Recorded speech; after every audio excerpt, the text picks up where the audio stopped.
이제 언제부터죠? 11월 9일부터 기출문제 강의가 시작이 되는데 제 강의가 지금 11월 8일이 아니네. 그러면 며칠날 시작이죠? 11월 15일날 시작이 되겠네. 자, 11월 15일부터 이제 8주간 강의가 진행이 됩니다. 이제 기출문제 특강이라고.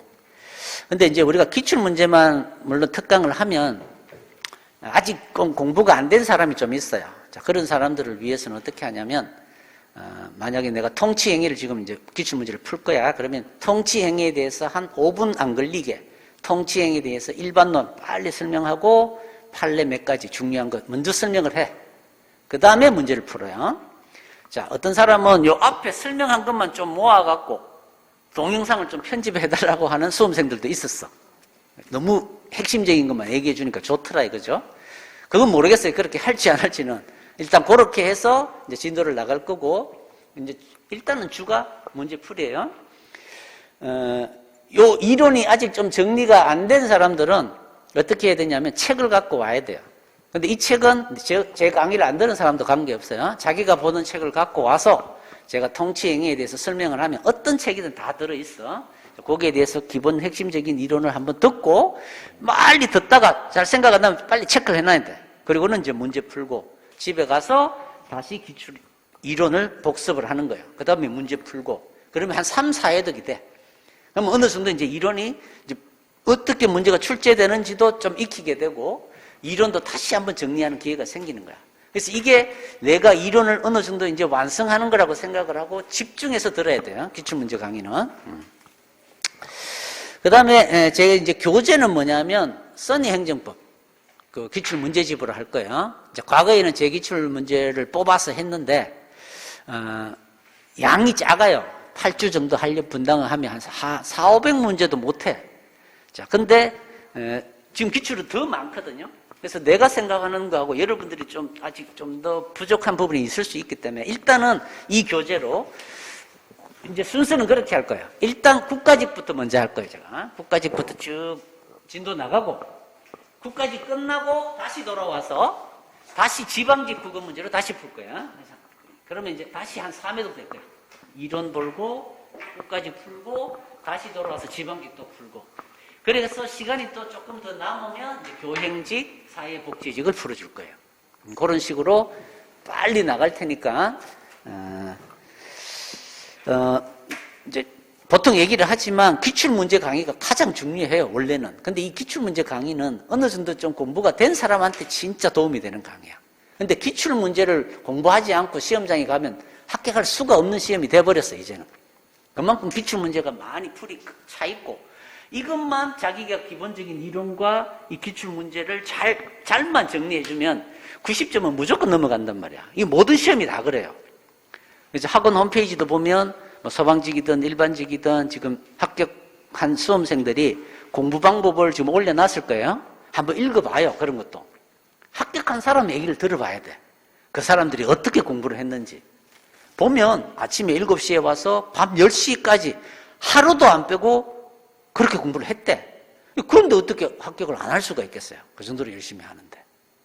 여러분들한테 그렇게까지는 하라고 제가 요구는 안 하지만 적어도 하루에 8시간 이상 해줘야 돼요. 그러면 합격합니다.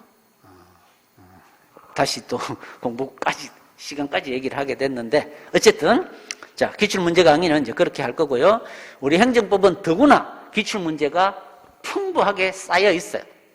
이 기출문제만 잘 소화해내면, 기본 이론 갖고 정리만 잘 해내면 90점은 무조건 넘어가니까 기출문제를 잘 정리해보자는 거죠. 그 다음에 강의는 아까 얘기했지만 핵심 이론 정리 간략하게 하고 문제 풀 거고요. 순서는 국가직, 지방직, 소방직. 이제 소방직도 최근에 좀 듣는 사람이 있어요. 그래서 소방직도 조금 더 설명을 해줄 거예요. 그 다음에 이제 아까도 얘기했지만 이 교재는 제가 봐도 대한민국 최고의 교재는 맞아요. 내가 이제 뭐 선이라는 분을 개별적으로는 알기는 알아요. 제가 같이 강의도 조금 했었어요. 그래서 이 사람은 뭐 본인이 다 만드는 게 아니고 연구진들이 있단 말이야. 그래서 그 친구들이 어떤 여러 가지 자료를 종합해서 만들어낸 교재야. 잘 만들었어요. 근데 양이 너무 많아.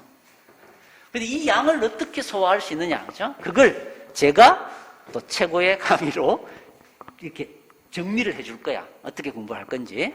그렇게 하면 양은 많지만 축약을 하면 또 분량을 많이 줄일 수가 있어요. 그렇게 공부를 할 거고, 저도 이제 강의가 항상 그렇지만 제가 어려운 이론일수록 저는 약간 뭐 하자성계 같은 경우도 처치불적이라든지, 그다음에 이제 소송법도 뭐 무기심사관이라든지 약간 난해한 부분들은 두문자 같은 걸 활용을 해서 간략하게 정리를 하는 방법을 가르쳐 줄 거야. 근데 어려운 판례를 이해를 하려고 하면 불가능해요. 여러분들 수준에는. 그래서 그런 판례는 상세한 설명보다는 간명하게 객관식 시험을 풀 수 있을 정도로만 제가 핵심적인 내용을 얘기하고 암기 비법을 얘기해 줄 테니까 그렇게 정리해 나가시면 되겠고요. 자, 마지막으로 교재는 뭐 얘기했지만 양이 너무 많아. 13년 정도의 기출문제를 다 집어넣어놨어요. 그러니까 얼마나 양이 많겠어. 그래서 그 중에서 국가직, 지방직, 그 다음에 제가 7급에서 좀 중요한 문제, 그런 것들은 몇 번은 좀 보시라고 얘기를 해드릴 테니까 그렇게 가주시면 되겠고, 그 다음에 이제 관련 판례도 보면 그 시험에서 나온 그 해의 판례와 관련된 기출 지문들을 OX로 또 다 넣어놨어. 우리 지금 기본서에 오른쪽 날개에 있었잖아요. 그걸 또 기출문제에도 또 넣어놓은 거야. 그러니까 시간이 많이 걸리긴 해요. 근데 복습하기에는 괜찮은 자료야. 그래서 그런 것까지도 제가 필요한 부분은 설명을 하고 얘기를 해줄 테니까 양이 너무 많다고 부담 갖지는 말고요. 그렇게 정리를 해봅시다. 내년에 시험 칠 사람은 거의 뭐 웬만하면 꼭 들으셔야 되고, 동영상이라도 들으셔야 되고, 이제 내후년을 듣겠다 목표를 한다는 사람은 아직 기본 이론이 좀 정리가 안 된 사람은 기본서를 한 번 더 들어도 돼요. 강의를 한 번 더 듣든지 동영상을 듣든지 자기 혼자 책을 빨리 한 번 읽든지, 그거는 각자가 판단해서 해 나가시면 되겠습니다. 그리고 아무래도 나는 아직은 어떻게 해야 될지를 잘 모르겠다는 분들이 있으면 저한테 와가지고 물어보세요. 제가 이 정도 수준인데 뭘 하는 게 좋겠냐. 그러면 제가 수준을 한번 물어보고 어떻게 공부하라고 말씀을 드릴 테니까. 자, 뭐 일정은 토요일 날 바뀔 수도 있다. 그 다음에 문제 풀이는 어떤 식으로 진행한다는 것까지 이제 제게 설명을 드렸으니까, 자, 이걸로 강의 계획은 대체를 하도록 할게요. 자, 수고하셨어요.